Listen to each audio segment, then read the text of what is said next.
سالو لي زامي، اهلا وسهلا بكم في فيديوهات تعليم اللغة الفرنسية مجانا. انا هبة.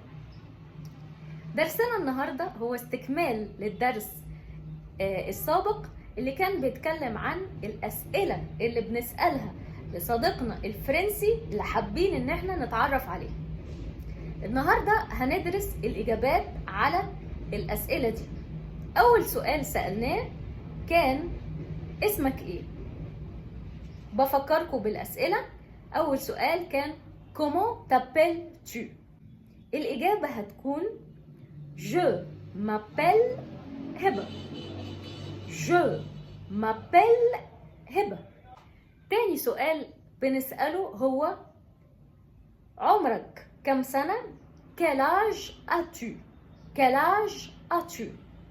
الإجابة بتكون j'ai وبعد كده نقول الرقم بتاع عمرنا on.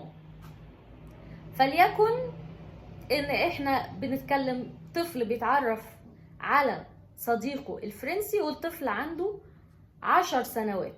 رقم 10 يعني 10، فهيقول j'ai 10 ans.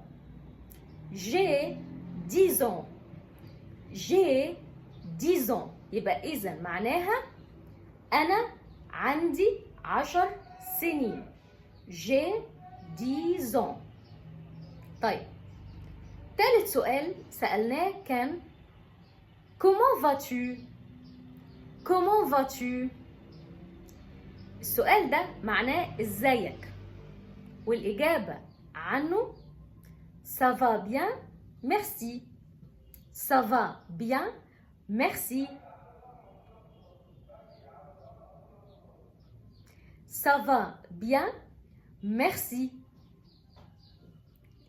رابع سؤال سألناه كان quelle est votre profession؟ quelle est votre profession؟ وكان معناه مهنتك ايه، والإجابة عنه بتتقال je suis وبعد كده بنقول المهنة بتاعتنا. يعني فرضا أنا فنانة فبنقول je suis une artiste. je suis une artiste. je suis une artiste. وإن شاء الله هيكون في حلقة عن المهن المختلفة في اللغة الفرنسية وإزاي نقول اسم كل مهنة، وساعتها نقدر نستخدمها في الإجابة عن سؤال أنت بتشتغل إيه. نلاحظ من الإجابات السابقة إن إحنا استخدمنا فيرب avoir، فيرب يملك، لما قلنا j'ai 10 ans، واستخدمنا فيرب être لما قلنا je suis une artiste، واستخدمنا فيرب aller لما قلنا ça va bien merci. الثلاث أفعال دول من أهم 3 أفعال في اللغة الفرنسية، هندرسهم مع بعض في الفيديو اللي جاي.